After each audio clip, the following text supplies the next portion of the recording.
Nous continuons notre réflexion sur la prière que Jésus a enseignée à ses disciples.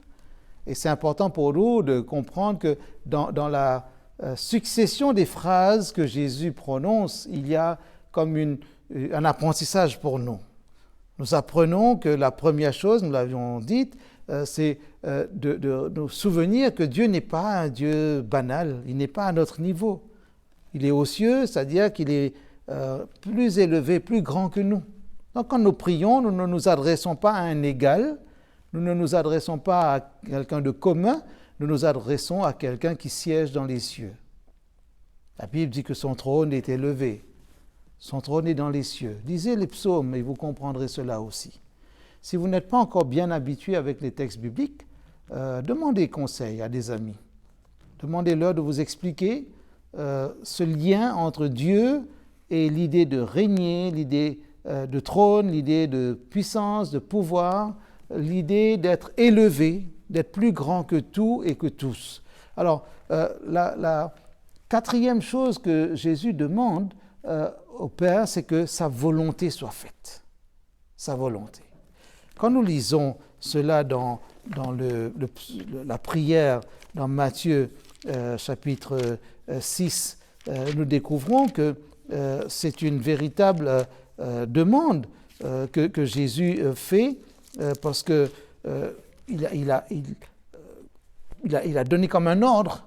Voici comment vous devez prier. Quand vous priez, dites, parmi d'autres choses importantes, dites à Dieu ou au Père, parce que nous nous adressons au Père céleste, que ta volonté soit faite. Il n'est pas toujours facile d'accepter la volonté de quelqu'un d'autre, n'est-ce pas? En général, nous aimons bien que notre volonté soit faite. Je ne sais pas si vous aimez avoir raison, mais ma question que vous venez d'entendre est une question inutile, parce qu'en général, tout le monde aime avoir raison. Vous connaissez des gens qui aiment avoir raison? À part vous, bien sûr. Ne me regardez pas comme ça. Je le dis, peut-être que moi aussi, je suis un peu comme ça. En d'autres mots, inconsciemment, nous aimerions que notre volonté s'accomplisse. Mais Jésus apprend aux croyants, à ses disciples, et derrière ses disciples qui l'entendaient il y a 2000 ans de cela, tous les disciples de toutes les générations, qui vont surgir, émerger sur tous les continents, dans toutes les cultures. Là où vous êtes, si vous êtes disciple de Jésus, entendez cette idée que dans la prière modèle que Jésus nous donne, il y a cette déclaration, cette prière qui devient comme un engagement. Alors probablement il y a là aussi une certaine idée de soumission. Parce que quand nous disons à quelqu'un d'autre que ta volonté soit faite, cela signifie que nous lui donnons priorité sur tout le reste. Il est difficile parfois de donner la priorité à quelqu'un d'autre, n'est-ce pas? Si par exemple vous deviez être nommé à une fonction dans votre organisation, peut-être s'il y a une promotion dans l'air, dans votre travail, votre entreprise, et vous savez aussi qu'il y a un autre collègue qui pourrait être nommé, et vous savez, ou bien les gens disent, apparemment ton nom circule aussi comme un potentiel responsable de ceci ou de cela. En général, si vous savez qu'il y a un autre nom qui est prononcé,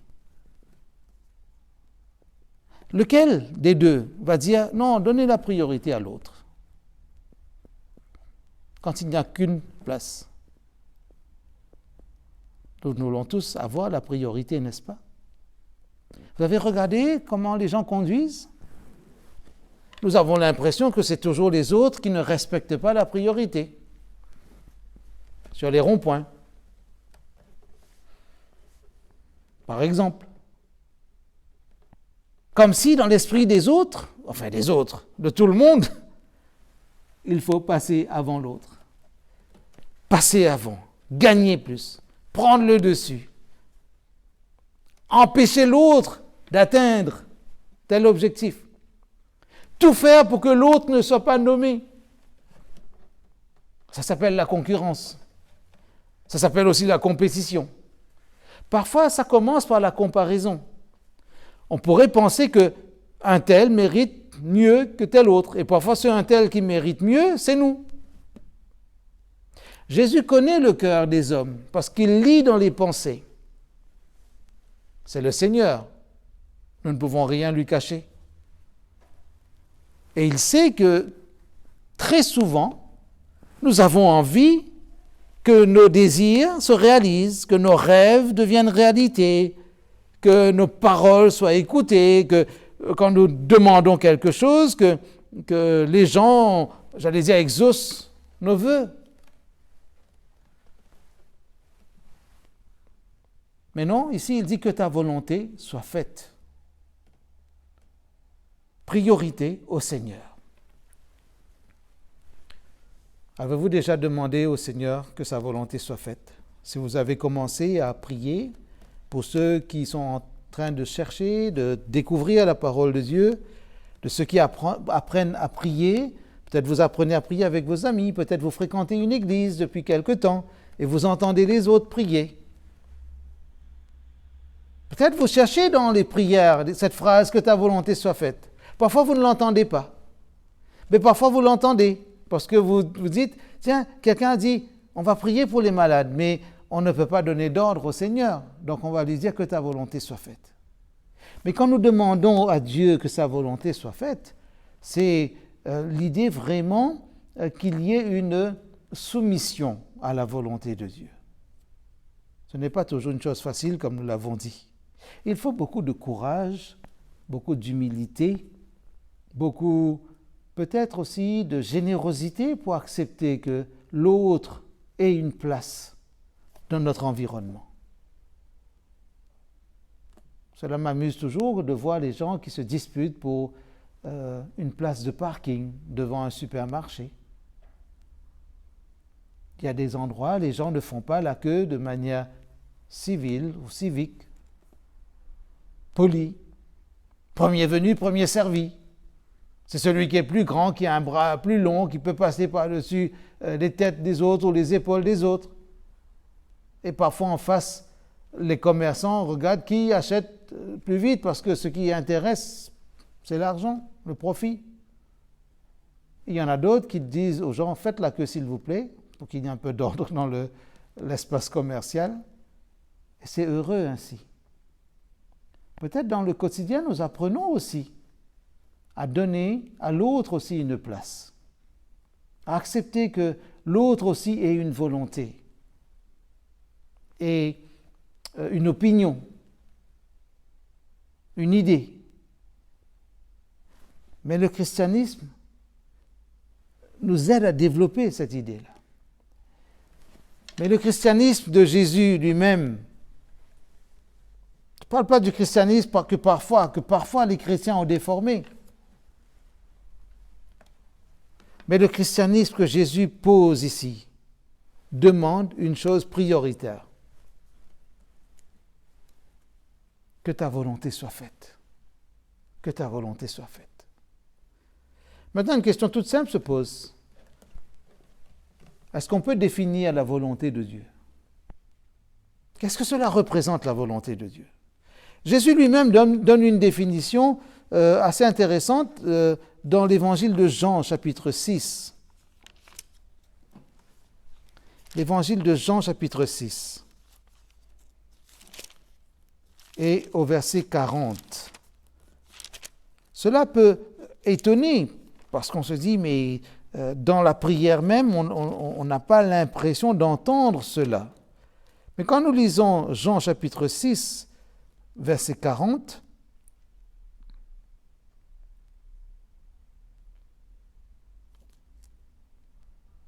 il est dit, « Or, la volonté de celui qui m'a envoyé, c'est que je ne perde rien de tout ce qu'il m'a donné, mais que je le relève ou je le ressuscite, comme il est dit dans beaucoup de versions, au dernier jour. » Et là, Jésus définit un peu cette volonté. La volonté de mon Père, en effet, c'est que quiconque voit le Fils croit en lui et ait la vie éternelle. Et moi, je le ressusciterai au dernier jour. Est-ce que je pourrais me permettre, sans vous choquer, de dire que la vraie volonté de Dieu, c'est que vous ayez la vie éternelle? Est-ce que je pourrais encore vous choquer en vous disant que l'unique volonté de Dieu, c'est que vous ayez la vie éternelle? Est-ce que je peux vous le dire en toute simplicité, que la volonté prioritaire, majeure, essentielle, d'extrême importance de Dieu, c'est que vous ayez la vie éternelle? C'est probablement pour cela que nous aimons parler de ce verset le plus célèbre de la Bible, Jean chapitre 3, verset 16. Car Dieu a tant aimé le monde qu'il a donné son Fils unique afin que quiconque croit en lui ne périsse point, mais qu'il ait la vie éternelle. On a envie de dire que toute la Bible est résumée dans ce verset. Et ici, Jésus dit, la volonté de mon Père, c'est que je ne perde personne, mais surtout que quiconque voit le Fils croit en lui et ait la vie éternelle. Alors si Jésus est en train de parler à des hommes, à des femmes qui peuvent le voir physiquement. Mais nous sommes, à 2000 ans de distance de cette scène. Si le verbe « voir », physiquement parlant, ne peut pas s'appliquer à nous, mais au moins le verbe « croire » peut s'appliquer à nous. Alors si quelqu'un croit ou met sa foi dans le Fils pour avoir la vie éternelle, la prière ou la phrase, la partie de la prière qui dit « que ta volonté soit faite », cette volonté s'accomplit. C'est important pour nous de le comprendre. Que la volonté de Dieu, c'est que nous ayons la vie éternelle. Peut-être déjà dans l'Ancien Testament, Dieu parlait ainsi. Nous reviendrons probablement dans ce chapitre 6 tout à l'heure. J'espère ne pas l'oublier. Mais dans Ézéchiel chapitre 18, vous allez dans les grands prophètes, Ézéchiel, nous avons Ésaïe, Ézéchiel, Jérémie, Daniel. Ces 4 grands ont marqué l'histoire biblique, mais Ézéchiel, au chapitre 18, au verset 23 et 24, va dire quelque chose d'assez significatif. Si le méchant, il va parler du comportement du méchant. Regardez ce qu'il est dit au verset 23 et 24. Le prophète rapporte la parole de l'Éternel. Est-ce que je désire vraiment la mort du méchant? Déclaration du Seigneur Dieu. Il y a des versions qui disent, est-ce que je veux la mort du pécheur? Mais comprenez, dans le mot, à la place du mot méchant, pécheur, c'est celui qui ne fait pas la volonté de Dieu. Est-ce que je désire vraiment la mort du méchant? Déclaration du Seigneur Dieu. Ou plutôt qu'il revienne de ses voies et qu'il vive. Si un juste revient de sa justice et agit injustement, s'il se livre à toutes les abominations auxquelles le méchant s'est livré, il vivrait? On ne se souviendra plus de tout ce qu'il a fait pour la justice. À cause des sacrilèges et des péchés qu'il a commis, à cause de cela, il mourra. Mais je ne veux pas la mort du méchant. Je ne veux pas la mort du méchant. Et quand vous lisez toute la suite, vous découvrez que Dieu a une volonté de sauver. Même si nous allons un peu plus loin, au verset 29. La maison d'Israël dit, la voix du Seigneur n'est pas au point. Est-ce mes voix qui ne sont pas au point, maison d'Israël? Ne serait-ce pas plutôt vos voix qui ne sont pas au point? C'est pourquoi je vous jugerai, chacun selon ses voies, maison d'Israël. Déclaration du Seigneur Dieu. Revenez de toutes vos transgressions afin qu'il n'y ait plus d'obstacles pour vous faire trébucher, plus de cause de faute. Rejetez loin de vous toutes les transgressions que vous avez commises. Faites-vous un cœur nouveau et un souffle nouveau. Pourquoi mourriez-vous, maison d'Israël? Car je ne désire pas la mort de celui qui meurt, dit le Seigneur. Revenez donc et vivez. La volonté de mon Père, c'est que quiconque voit le Fils croit en lui et ait la vie éternelle. Alors si je reviens maintenant à Jean chapitre 6, comme je l'avais dit, revenez dans ce chapitre 6, mais un peu plus haut que le verset 39 ou 40. Le verset, on l'avait lu au verset 39 tout à l'heure, mais reprenons à partir du verset 36. Mais je vous l'ai dit, vous m'avez vu et vous ne me croyez pas. Tout ce que le Père me donne viendra à moi, et celui qui vient à moi, je ne le chasserai jamais dehors. Car je suis descendu du ciel pour faire non pas ma volonté, mais la volonté de celui qui m'a envoyé. Et là, il ajoute, la volonté de celui qui m'a envoyé, c'est que je ne perde rien de tout ce qu'il m'a donné. Avez-vous compris cela?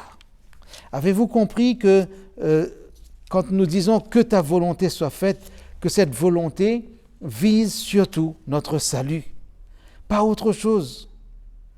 Notre salut. Quand Jésus priait dans le jardin de Gethsémani, je vous invite à aller avec moi dans Matthieu chapitre 26. Et dans cette étude que nous sommes en train de faire autour de la notion de volonté, on comprend que l'avenir de l'humanité est en jeu. Parfois, nous demandons la volonté de Dieu pour des guérisons, pour la réussite d'un examen. Je ne sais pas si tout cela fait sens pour nous. Mais il nous faut bien vérifier s'il y a des choses qui sont peut-être dans une forme de logique. Si tu travailles bien à l'école, tu vas réussir. Dieu ne va pas, dans sa volonté, faire un miracle pour toi si tu n'as jamais lu les chapitres du manuel qui est au programme. Si tu ne révises pas du tout pour des examens, et puis tu vas à l'examen en disant, là, je vais faire une prière, et puis je vais dire, Seigneur, je pense que ta volonté, c'est que je sois bien, que je sois un homme ou une femme heureux de vivre avec toi. Donc, si c'est ta volonté, fais un miracle pour moi, que je puisse avoir une bonne note. Regardez bien mes lèvres. Dieu ne fait pas de miracle pour les paresseux. Quand nous disons que ta volonté soit faite, cela signifie que nous sommes obligés de nous soumettre aussi à la volonté du Seigneur. Jésus est dans le jardin de Gethsémani et il va aller là avec ses disciples. À partir du verset 36, il va s'éloigner avec Pierre et les deux frères, Jacques et Jean, et il va dire, mon âme est triste jusqu'à la mort. Demeurez éveillés avec moi, verset 39. Puis il s'avança un peu, tomba face contre terre et prie ainsi, mon Père, si c'est possible que cette coupe s'éloigne de moi, toutefois, non pas comme moi je veux, mais comme toi tu veux. Et les récits évangéliques rapportent cela pour dire que 3 fois Jésus va faire la même prière. Et il va souffrir. C'est vrai, demander que la volonté du Père soit faite peut correspondre à une souffrance pour nous. Parce que choisir de donner la priorité à quelqu'un, c'est renoncer à soi-même. On ne peut pas donner priorité à l'autre et se donner priorité en même temps. Il y aura comme on appelle ça un accident, un entrechoc. Les choses ne vont pas aller dans le bon sens. Ça peut amener comme une explosion de colère ou de déception ou d'amertume. C'était dur pour Jésus dans ce jardin. Lui, sa volonté, dans son humanité assumée, c'est que cette coupe s'éloigne. Qui veut la souffrance? Qui veut la mort? Et surtout, qui veut mourir pour ceux qui peut-être ne le méritent pas? Qui veut donner sa vie pour des ingrats? Qui veut donner sa vie pour des méchants? Qui veut donner sa vie pour des criminels, des gens insultants, insolents? Des gens qui vont maudire Dieu matin, midi et soir. Qui veut donner sa vie pour eux? Mais Jésus sait que la volonté du Père, c'est que le méchant ne meure pas, mais que le méchant se repente et qu'il vienne au salut. Revenez et vivez. La volonté de Dieu, c'est cela. Et quand nous avons parlé de la phrase précédente, que ton règne vienne, nous avons fait référence à l'apôtre Pierre qui va dire aussi, va confirmer que la volonté de Dieu, c'est qu'il y ait une sorte d'ouverture, mais consciente, responsable. 2 Pierre chapitre 3, verset 9. La volonté de Dieu, c'est que quiconque voit le Fils ou quiconque croit dans le Fils ait la vie éternelle. Quand nous disons avec assurance, avec force que ta volonté soit faite, c'est une volonté de salut, de libération, une volonté qui va nous permettre d'entrer dans le royaume de Dieu. Je lis un dernier texte avec vous avant de conclure. 2 Pierre, chapitre 3, verset 9. « Le Seigneur ne retarde pas l'accomplissement de sa promesse, comme quelques-uns le pensent, mais il use de patience envers vous. Il ne souhaite pas que quelqu'un se perde, mais que tous parviennent à la repentance. » C'est le moment de dire à Dieu que ta volonté soit faite, c'est-à-dire que ta volonté se fasse dans ma vie de la manière suivante. Aide-moi à accepter Jésus comme Sauveur et Seigneur personnel. Parfois, nous pouvons dire, mais est-ce que c'était la volonté de Dieu que quelqu'un perde son travail, qu'un enfant soit malade, qu'il y ait un décès, qu'il y ait un accident, qu'il y ait peut-être un échec aux examens, qu'il y ait un échec relationnel, que dans tel foyer ça ne marche pas, etc. Est-ce que c'était cela, est-ce qu'on peut lier tout cela à la volonté de Dieu? Mais on comprend que la volonté majeure de Dieu, c'est que l'humanité soit sauvée. Vous en faites partie comme moi. J'ai choisi Jésus comme Sauveur et Seigneur personnel. Nous en parlons dans notre famille parce que nous ne voulons pas rater la possibilité de dire à Dieu que ta volonté qui sauve à travers Jésus soit faite dans nos vies. Aujourd'hui, décidez-vous. Si ce n'est pas encore fait, décidez de vous soumettre à la volonté du Seigneur. Et il y a beaucoup de choses qui peuvent vous éclairer encore. Et nous en reparlerons ultérieurement. Alors que la paix de Dieu soit sur vous et que vous continuez à l'adorer, à le chercher, à le prier. Parce que maintenant nous savons prier ensemble, nous allons prier pour terminer. Seigneur, oui, que ta volonté soit faite, cette volonté qui sauve en Jésus. Je te prie pour tous ceux qui sont en recherche, afin qu'ils découvrent Jésus comme le Sauveur, le Seigneur, et qu'ils comprennent qu'en Jésus, tu pardonnes à tous ceux qui se repentent, tous ceux qui se confessent devant toi, tous ceux qui veulent mettre leur vie en règle devant ta face. Alors que ta volonté soit faite, et que ce Jésus qui est venu il y a 2000 ans sur cette planète pour nous sauver, à travers le don de sa vie, à travers son sacrifice, à travers ce don de l'innocence face à notre culpabilité, mais que ce Jésus prenne de plus en plus d'importance dans notre vie. Oui, que ta volonté soit faite lorsque nous verrons que Jésus règne sur notre vie. Certainement, cela va nous faire plaisir. Notre vie connaîtra la paix. Et même s'il y a des difficultés sur cette planète, nous saurons que parce que nous avons accepté la volonté du Père, un jour nous serons dans son royaume. Que ton nom soit béni, que ton nom soit béni, que ton règne vienne et que ta volonté soit faite au nom de Jésus. Amen.